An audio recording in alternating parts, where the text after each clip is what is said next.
Estamos hoy listos para darte gloria con todo nuestro corazón.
Su gloria nos salvó, Él nos amó, yeah. Él triunfó, vida nueva Él nos dio, y su reino nos mostró, por su amor. Hola, ¿cómo estás, hermano? Qué gusto y qué honor nuevamente poder estar contigo, compartiendo un poco de la palabra de nuestro Señor con todos ustedes. Dios te bendiga allá en tu hogar y declárale al Señor: el Señor hace grandes cosas con mi vida y con mi familia. Amén. Acompáñame a hacer una oración antes de comenzar. Cierra tus ojos. Padre poderoso, bendito Rey y Señor de nuestras vidas, gracias te damos por este tiempo que nos regalas el día de hoy. Gracias por darnos la oportunidad de estar despiertos, Señor, vivos. Y hoy, Padre, hemos venido con un corazón agradecido, Padre. Un corazón que viene a alabarte, a exaltarte, a glorificarte, pero que también quiere oír tu voz, Señor. Habla en nuestras vidas, Espíritu Santo. Guíanos por la palabra que el Señor tiene el día de hoy para nosotros. Ayúdanos a entenderla, a comprenderla y que nos lleve a la verdad. Nos ponemos en tus manos, en el nombre poderoso de tu Hijo amado, de nuestro Señor Jesucristo. Amén y amén. Vamos a comenzar, hermanos, y vamos a leer Lucas 10:24, todas las lecturas allá en tu casa, si tienes tu palabra a la mano, van a ser en Reina Valera. Vamos a leer Lucas 10:24. Porque os digo que muchos profetas y reyes desearon ver lo que vosotros veis y no lo vieron, y oír lo que ustedes oyen y no lo oyeron. Dice que muchos profetas, gente que utilizó Dios para poder compartir su palabra, sus deseos, llevarlos a los hombres, reyes poderosos que conquistaron naciones, que lideraban ejércitos, que conquistaron pueblos, desearon el poder ver y oír esto que decía Jesús, poder oír de viva voz la voz de Dios, la voz del Mesías, del Hijo de Dios, y no lo pudieron hacer. Pero nosotros, hermanos, nosotros tampoco lo pudimos ver, pero nosotros somos bendecidos, somos afortunados, porque tenemos un regalo que nos dio el Espíritu Santo, una obra del Espíritu Santo, y es la palabra de Dios a través de este libro que se le conoce como la Biblia, las Sagradas Escrituras. Y nosotros a través de él podemos conocerlo, conocer al Padre, conocer al Hijo y al Espíritu Santo, y cómo nos llevan día a día guiándonos en nuestras vidas para poder llegar algún día a su presencia. Así es que somos afortunados más que aquellas personas. Hoy nosotros tenemos la oportunidad en este siglo de escuchar su voz a través de la palabra. Bueno, pues vamos a seguir adelante, hermanos. Yo quiero compartirte una parábola que yo creo que todos ustedes conocen, una parábola que utilizó Jesús para llevar un mensaje muy especial, un mensaje que está lleno de detalles y en el cual nos va a ayudar a encontrar el amor de Dios a nosotros. La prédica se llama Solo Él. Y quisiera que me acompañaras a leer la parábola. Yo creo que tú la conoces, y si no, te invito a que la leas. Está en Lucas 10, del 25 al 37, y es la parábola del buen samaritano. La palabra samaritano, hermanos, está en el diccionario de la Gran Academia de la Lengua Española, y tiene un significado. Es gente procedente de Samaria, pero también tiene un significado que es persona que hace el bien a otro sin esperar nada a cambio. No sé si a ti te ha pasado alguna vez que alguien te ha dicho o que hiciste una obra buena por alguien y que te dice, me encontré un buen samaritano que me ayudó a hacer algo, tal vez a cambiar tu llanta, tal vez a darte un aventón, a algún lugar que tú ibas, pero lo hace sin esperar nada a cambio. Y vamos a ver cómo Jesús utiliza esta parábola grandemente. Vamos a comenzar con la lectura, Lucas 10, 25, y nos vamos a ir deteniendo casi en todos los versículos, porque cada uno de ellos tiene grandes enseñanzas. Lucas 10, 25, dice que estaba aquí un intérprete de la ley, aquellos conocedores de la palabra en ese entonces, grandes teólogos que conocían la palabra. Dice que uno se paró para probar al maestro. Y le decía lo siguiente, y he aquí un intérprete de la ley se levantó y dijo para probarle, Maestro, ¿haciendo qué cosa heredaré la vida eterna? ¿Haciendo qué cosa heredaré la vida eterna? Y yo creo que en la pregunta, hermano, está la respuesta misma, porque no es por el hacer, sino por el ser. Cuando tú heredas algo, o para que tú tengas derecho a heredar algo, tienes que formar parte de eso. Por ejemplo, si tu padre te deja una herencia y tienes varios hermanos, a todos ellos les corresponde heredar eso. Y para poder heredar eso tienes que ser parte de la familia. Y nosotros somos de la familia de Dios, nosotros somos hijos de Dios. Porque Juan 1:12 dice, a los suyos vino y los suyos no le recibieron, pero a todo el que cree en él y le recibió, le dio la potestad de ser llamado hijo de Dios, y nosotros somos hijos de Dios.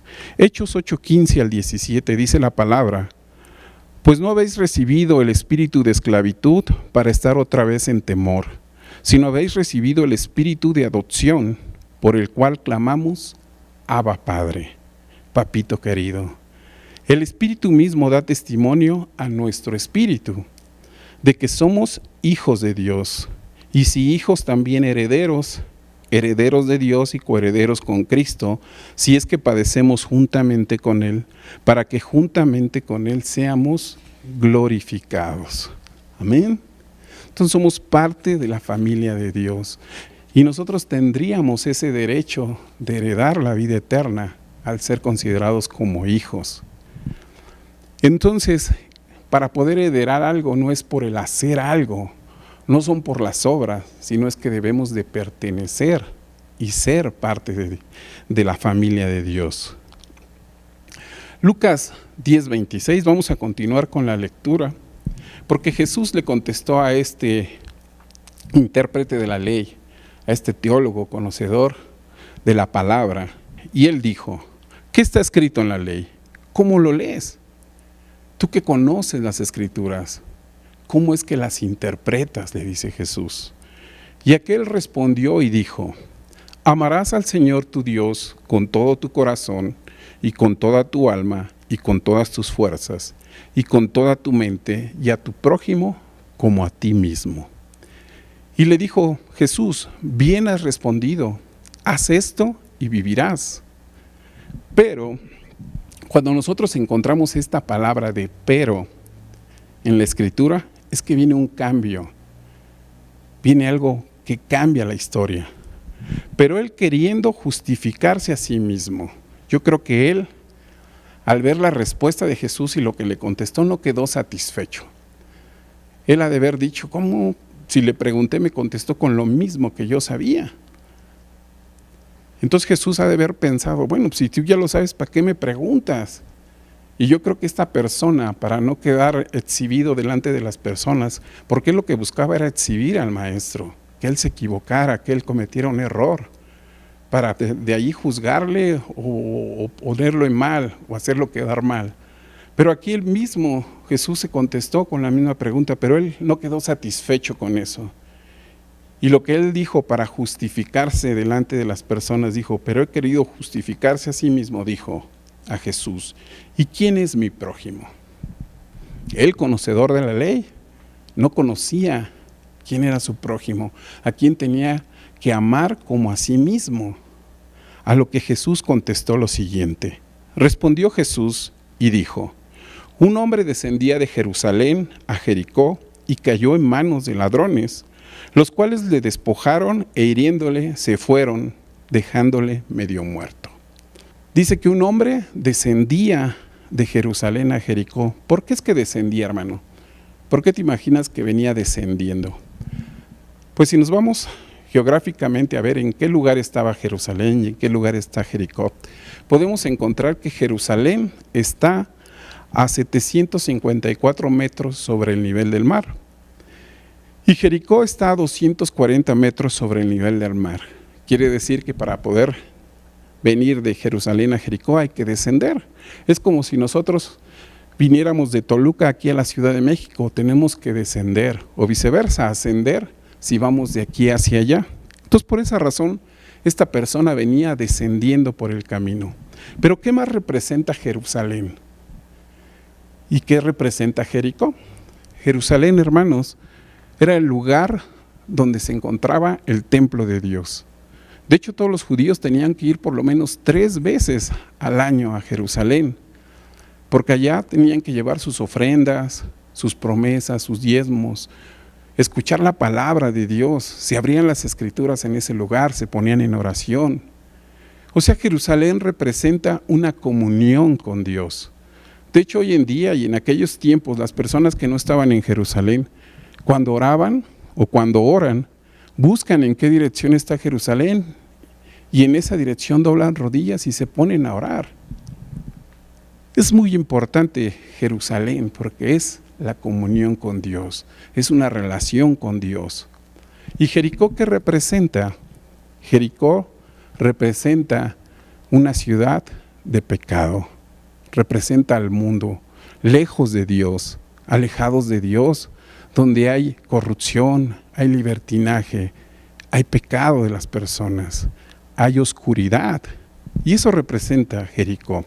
Así es Jericó lejos de Dios y Jerusalén cerca de Dios. Y esta persona descendía. Y dice que cuando descendía le cayeron unos ladrones que le robaron sus pertenencias, lo golpearon y lo dejaron medio muerto. Y yo te preguntaría, tal vez tú pienses que lo golpearon a esta persona porque a lo mejor se alejó de Dios y Dios le mandó ese castigo, pero no es así. Déjame decirte que Dios nunca se va a tomar el tiempo por buscarle un mal a las personas. Al contrario, Dios siempre quiere el bien de nosotros. Pero muchas veces nosotros mismos, nuestras decisiones, son las que provocan que vengan esas cosas a nuestra vida. Porque cuando estamos en comunión con Dios, cuando tú permaneces cerca de Dios, estamos dentro de una cobertura que Dios tiene para sus hijos. Salmo 91:1 dice lo siguiente: el que habita al abrigo del Altísimo mora bajo la sombra del Omnipotente. Estamos bajo el abrigo de Dios, del Altísimo, del Dios Todopoderoso, y debajo de Él hay sombra, se refresca nuestra alma, nuestra vida. Podemos estar tranquilos.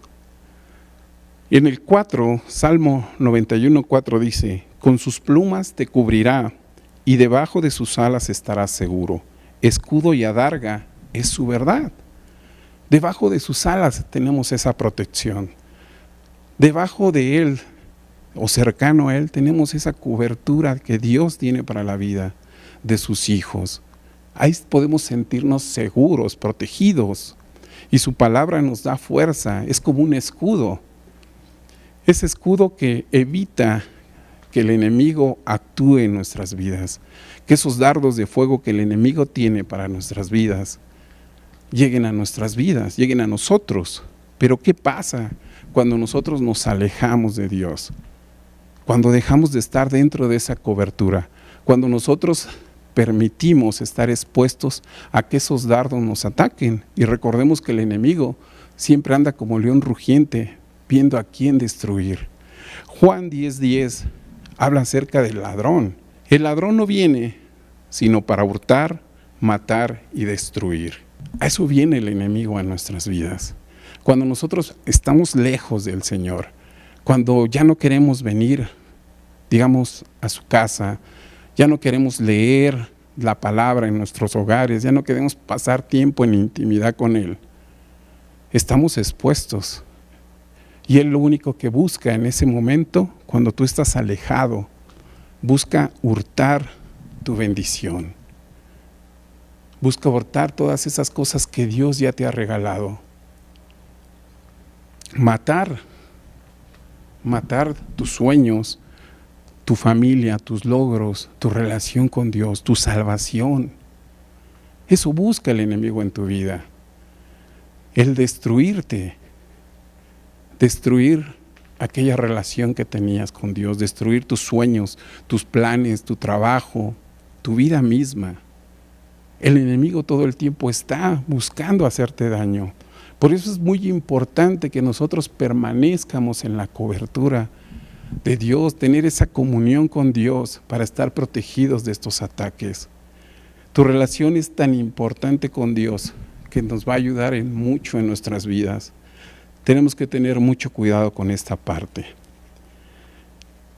Dice la siguiente parte, vamos a regresar a la lectura. Aconteció que descendió un sacerdote por aquel camino, viéndole, pasó de largo. Un sacerdote judío, el cual tal vez estaba ministrando en el templo, pero dice que descendía.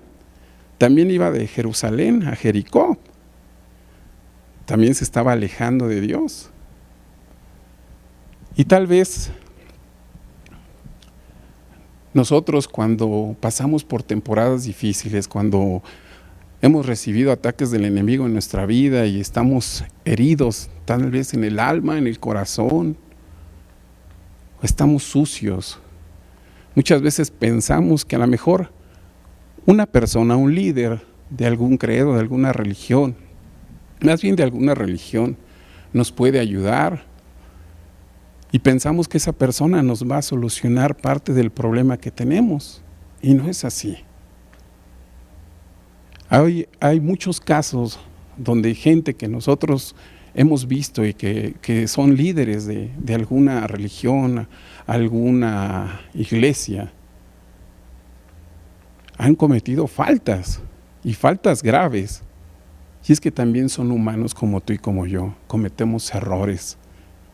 Solo Dios es perfecto y solo Él es el que puede hacer un cambio en nuestras vidas, no las personas. Sin juzgar el por qué este sacerdote que iba pasando por ahí no quiso detenerse. Vamos a suponer que a lo mejor venía descendiendo de Jerusalén e iba a una comisión, tal vez iba a visitar a un enfermo. Pero al ver a esta persona que estaba allí herida, golpeada, como muerta, dice la Escritura, tal vez al verlo muerto no quiso detenerse para no contaminarse. Recordemos que en aquella época si ellos tocaban muertos, tenían que pasar por un proceso de purificación antes de poder seguir ministrando en el templo. Así es que a lo mejor por esa causa, al verlo medio muerto, ya no quiso tocarlo, no quiso contaminarse y siguió su camino. Pero en el siguiente versículo dice, asimismo un levita, llegando cerca de aquel lugar, viéndole, pasó de largo. Un levita, gente que servía en el templo. Y no dice si descendía o ascendía, pero pasó por el lugar. Y al verlo, tampoco quiso detener a ayudarle. Tal vez era un servidor que llevaba mucha prisa. Y por llevar prisa, a lo mejor tenía pendientes de querer ir a abrir las puertas del templo, que los utensilios estuvieran en orden, que el fuego ya estuviera. Infinidad de cosas que pudieron pasarle, por las cuales él decidió no ayudarle. Tal vez muchas veces nosotros, como personas que venimos a la casa del Señor a hacer un servicio, tenemos algún ministerio, tampoco nos pudiéramos haber detenido a ayudar a alguna persona que nos encontráramos en el camino, tal vez pensando que tenemos cosas que urgen hacerse y no tenemos tiempo para ayudarle a alguien. Somos tan indiferentes muchas veces que no nos interesa lo que le esté pasando a las personas, como aquellos maestros o intérpretes de la ley en aquel entonces. Mateo 23:23 dice lo siguiente: ay de vosotros, escribas y fariseos, hipócritas, porque diezmas la menta y el eneldo y el comino, y dejas lo más importante de la ley, la justicia, la misericordia y la fe. Esto era necesario hacer sin dejar de hacer aquello. Que habían equivocado el camino, ¿verdad? Se habían confundido. No estaban haciendo lo que les decía la ley. Estaban más preocupados por las cosas materiales del templo, por los diezmos, las ofrendas, los sacrificios, los utensilios, las cosas que estaban allí. Y muchas veces la religión también no nos ayuda en nada, porque son muy detallistas. Tal vez están pensando en cómo te ves, cómo hablas, cómo te comportas, pendientes que tengan que hacer, pero pierden el enfoque principal, o perdemos el enfoque principal, que es vivir en justicia, hacer misericordia, ponernos en el papel o en los zapatos de la otra persona y hacer que la gente tenga fe, compartir la fe de que no están solos, que tenemos un Dios poderoso. Y aquellas personas en este tiempo dejaron de hacer eso. Como te decía, estaban más preocupados por las cosas materiales. Tratemos de no ser como esas personas, de ser como esos fariseos o esos escribas de aquel entonces. Pongamos en nuestra mente y en nuestro corazón las cosas que son correctas delante de Dios, la justicia, la misericordia y la fe. Porque también es más importante esto, sin dejar de hacer lo demás. Todo es importante en la casa del Señor. Tal vez estas personas no se detuvieron a ayudar porque a lo mejor habían tenido experiencias malas. Tal vez nosotros en este tiempo muchas veces no nos detenemos a ayudarle a alguna persona porque a lo mejor ya experimentamos algo cuando quisimos ayudarle a alguien. Tal vez hicimos por hacer un bien, recibimos un mal. Y en la Escritura dice el porqué de esto. Mateo 24:12.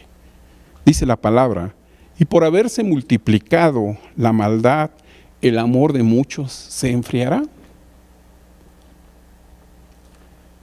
Y hoy en día la maldad se ha multiplicado grandemente, muy grandemente. Hoy podemos ver tantas y tantas cosas en las noticias diariamente, de gente que hace el mal, que gente que provoca el mal, gente que le quita la vida ya sin remordimiento. Había una estadística que venía oyendo esta semana en la radio y hablaba de 77 muertos diarios de enero a la fecha. Imagínate cuánta muerte en nuestro propio país. Ahora ve en el mundo, quién sabe cuántos sean. Pero tantas cosas que hemos visto y vemos cómo la maldad va, crece y crece y crece. Y tal vez, como te decía, como nos dice la Escritura, el amor de muchos se ha enfriado. Me voy a tomar un minuto para compartirte un testimonio rápidamente de algo que a mí me pasó cuando hice algo bueno por alguna persona o intenté hacer algo bueno por alguien y me pagó por mal. La primera vez que me asaltaron a mí aquí en la Ciudad de México, yo estaba trabajando aquí de noche en el puente elevado de aquí de Periférico y estábamos en el último montaje. Yo ya nomás estaba esperando a que terminaran ese montaje para retirarnos. Ya eran como las 3:30 de la mañana y recuerdo que yo estaba en la camioneta dentro del área confinada de seguridad para evitar algún accidente, ya estaba haciendo mi reporte, pues ya estaban por colocar la última parte. Y en eso, sin saber de dónde salió, se acerca un muchachillo, como de unos 20 años. Yo veo que me toca el vidrio y me dice por fuera: señor ingeniero, ¿cómo es que puedo salir de aquí? Voy para tal lugar. Y yo, queriendo hacer el bien, digo, bueno, ya es tarde, a lo mejor es uno de los que estaba trabajando en la obra. Se me ocurre bajar el vidrio, y en el momento que bajo el vidrio, saca una pistola y me encañona. Me baja con palabras que ya todo el mundo conoce, vamos a resumirlo en: ya te la sabes. En eso se suben otros 2 tipos, uno de cada lado, otro se subió en la batea, y a mí lo que me preocupaba mucho es que venían los equipos con los cuales trabajaba la gente. Pues ya me bajó y se fue. Yo nada más alcancé a ver que se iban burle y burle, pero gracias a Dios a mí no me pasó nada. Dios me protegió en ese momento. Simplemente se llevaron lo material. Y ni lo material se llevaron, hermanos, porque más adelante estrellaron la camioneta. Tuvieron un accidente como a 1 kilómetro. Vino la gente de seguridad y me dice: oye, ¿qué creo? ¿No es de usted una camioneta negra? Le digo: sí, es que se acaban de estrellar aquí adelante. Llegué al lugar y sí, tenía un pequeño golpe en la camioneta, pero todas las cosas estaban allí en su lugar. Yo creo que del susto o del golpe que se dieron, salieron huyendo aquellas personas y no se llevaron nada.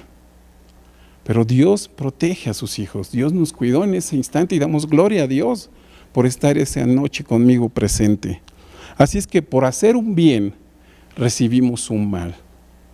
Y hoy en día, si me encuentro a gente que no conozco, pues lo único que llego a hacer es hablarle a alguien de seguridad, pues para que los asista, pero ya es muy difícil de que yo confíe en eso, que no lo debemos hacer, que debemos de seguir confiando que hay gente buena en el mundo, pero a pesar de que haya crecido tanto la maldad, pues debemos de ver si podemos ayudar, ser movidos a misericordia, como más adelante en el siguiente versículo, regresando a la historia, Jesús hace un cambio con la historia nuevamente. Lucas 10:33 dice: pero un samaritano, nuevamente, pero, y como te decía, cuando escuches pero o leas en la palabra pero, es que hay un cambio en la historia.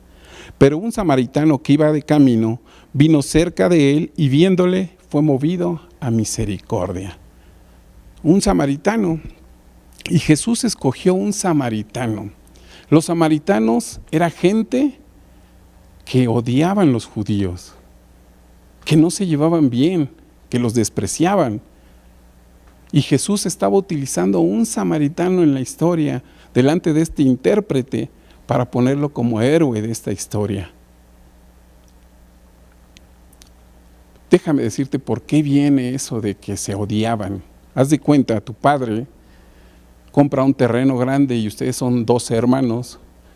Dentro del terreno pasa un río por medio de las tierras, y 10 de tus hermanos, que eran 9 y medio, pero vamos a manejar números cerrados, 10 de tus hermanos viven en la parte de arriba del terreno y 2 de ustedes en la parte de abajo. Pasa que de repente viene gente extraña y se lleva a los 10 hermanos a otro lugar, en cautiverio, y mandan gente a vivir a ese lugar, disfrutando de la tierra que tu padre les heredó a todos ustedes. Imagínate cómo es la relación de ustedes con aquellas personas. No se podían ver, se odiaban. Pues así era el odio y el desprecio de estas personas, de los judíos contra los samaritanos. Y como te decía, Jesús estaba escogiendo a un samaritano para héroe de esta historia. Yo me imagino que fue una cachetada. Si has visto esos concursos que hay en Facebook de 2 hombres que se paran de enfrente y que se dan una cachetada sin moverse, el reto es aguantar el golpe. Pues yo creo que así le han de haber dado una cachetadota a este intérprete de la ley al mencionarle a este samaritano. Y yo creo que ese samaritano que pone Jesús en la historia es Jesús mismo. ¿Por qué te lo estoy diciendo? Porque a Jesús también lo despreciaban, lo odiaban, buscaban cómo hacerle daño, buscaban acabar con su vida. era despreciado por parte de los judíos, de estos servidores del templo. Isaías 53 dice: despreciado y desechado entre los hombres, varón de dolores, experimentado en quebranto, y como que escondimos de él el rostro, fue menospreciado y no le estimamos. Despreciado por las personas. Despreciados. Lo humillaron, lo golpearon, pero a Jesús no le importó. Jesús dice en lo que acabamos de leer que fue movido a misericordia, ¿no? O el samaritano fue movido a misericordia y fue a donde estaba aquella persona herida.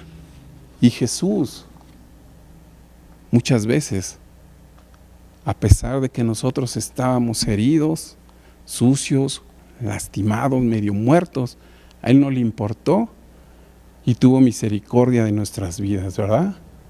Vino a cada uno de nosotros. Lucas 10:34, y acercándose, vendó sus heridas, echándole aceite y vino, y poniéndolo en su cabalgadura, lo llevó al mesón y cuidó de él. Dice que se acercó a esa persona que estaba medio muerta, herida, y comenzó a vendar sus heridas, a lavar con su aceite y darle de su vino. Y el aceite representa el Espíritu Santo de Dios. El vino representa la sangre de Cristo.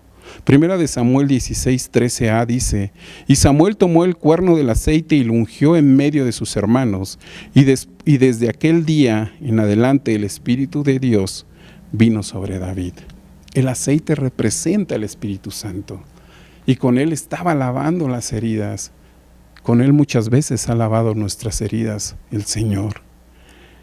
Y el vino representa la sangre que fue derramada por amor en la cruz, esa sangre poderosa de Jesús. Primera de Juan 1:7 dice: pero si andamos en luz, como Él está en luz, tenemos comunión unos con otros, y la sangre de Jesucristo, su Hijo, nos limpia de todo pecado. Amén. Su sangre nos limpia de todo pecado. Y Jesús le dio de beber a esta persona herida de ese vino que representa la limpieza, que representa el perdón. ¿Y cuántas veces nosotros hemos estado en esa condición? O Jesús nos encontró en esa condición y comenzó a ayudarnos. A Él no le importó. Él fue el único que fue y nos ayudó y nos levantó de ese lugar. Y no nada más hizo eso. Dice que nos puso en su cabalgadura. Recordemos que Él tomó nuestro lugar, bajando de su deidad y viniendo a la tierra, y tomó nuestro lugar en la cruz. Y en esa cruz nos demostró su amor tan grande. Así es que se despojó de su lugar y aparte nos llevó a un lugar, a un mesón, que ese mesón representa una iglesia. Y allí continuó cuidando de nosotros, continuó dándonos de su aceite, siguiéndonos, dándonos de su vino, mostrándonos su amor tan grande, ese sacrificio tan grande. Solo Él. En el 10:35 dice, regresemos a la lectura: otro día al partir sacó 2 denarios y los dio al mesonero y le dijo: cuídamele, y todo lo que gaste de más yo te lo pagaré cuando regrese. Y el mesonero, hermanos, ese mesonero al que él le dijo que le dejaba esto para que nos siguiera cuidando, es el Espíritu Santo. Recordemos que Él anuncia aquí al final que iba a regresar. Y cuando Jesús se fue, nos dijo que iba a regresar por nosotros. Pero nos dejó al cuidado de alguien, del Consolador. Recordemos que les dijo a sus discípulos: les conviene que yo me vaya, para que mi Padre envíe al Consolador, el cual va a estar con ustedes.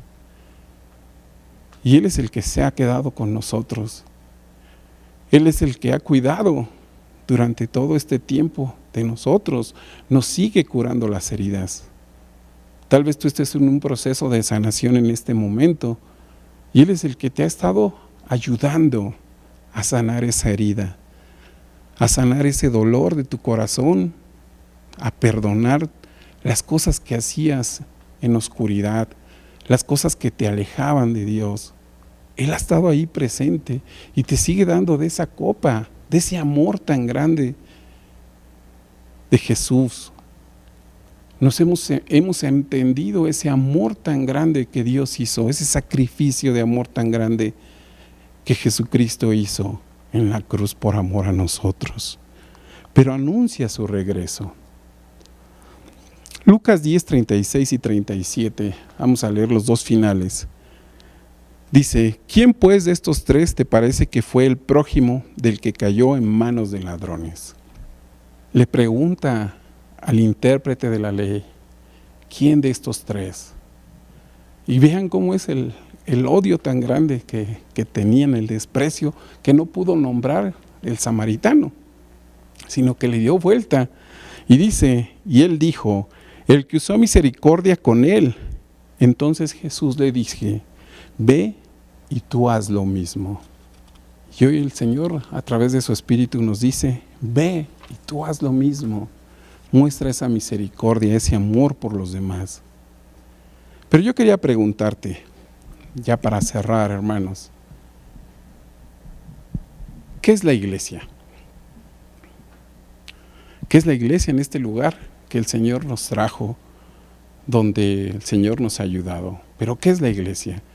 La iglesia tal vez sea un lugar donde están aquellas personas perfectas, aquellas personas que no padecen de nada, que conocen las Escrituras, que pueden voltear y ver hacia la calle con indiferencia a los que no conocen de la palabra, o aquellas personas que oran de la siguiente forma: Señor, te doy gracias porque no soy como este republicano.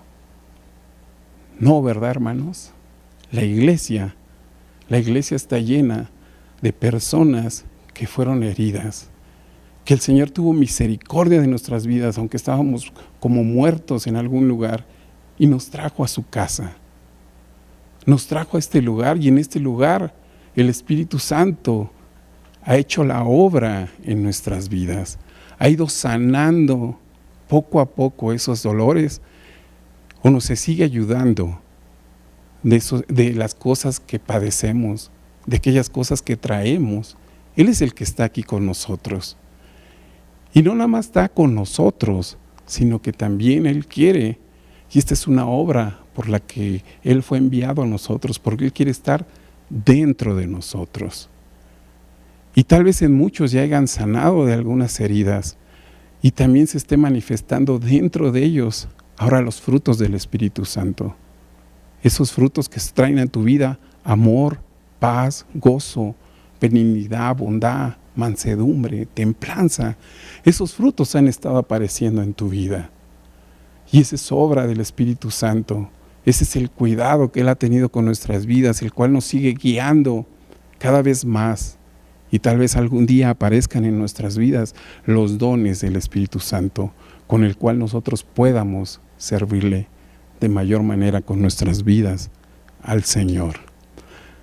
Amén, hermanos. Vamos a hacer una oración antes de terminar. Cierra tus ojos. Dile al Señor: gracias, Padre, por esta palabra que nos has dado el día de hoy. Gracias, poderoso Espíritu, por ayudarme día a día, por ayudarme a sanar, por cuidarme, por protegerme, Padre, porque tú sabes lo que pasa en mi vida. Tú sabes lo que tengo en la mente y en el corazón. Y te doy gracias, Dios, por haberme traído a este lugar, por ese amor tan grande que demostraste en la cruz. Gracias, Señor Todopoderoso, porque a través de ti podemos tener una relación con nuestro Padre. Podemos estar en comunión con Dios. Te damos gracias, Señor. Sigue haciendo tu obra en nuestra vida. Te damos gracias y te lo pedimos en el nombre poderoso de tu Hijo amado, de nuestro Señor Jesucristo. Amén y amén. Dios te bendiga, hermano. Síguete conectando.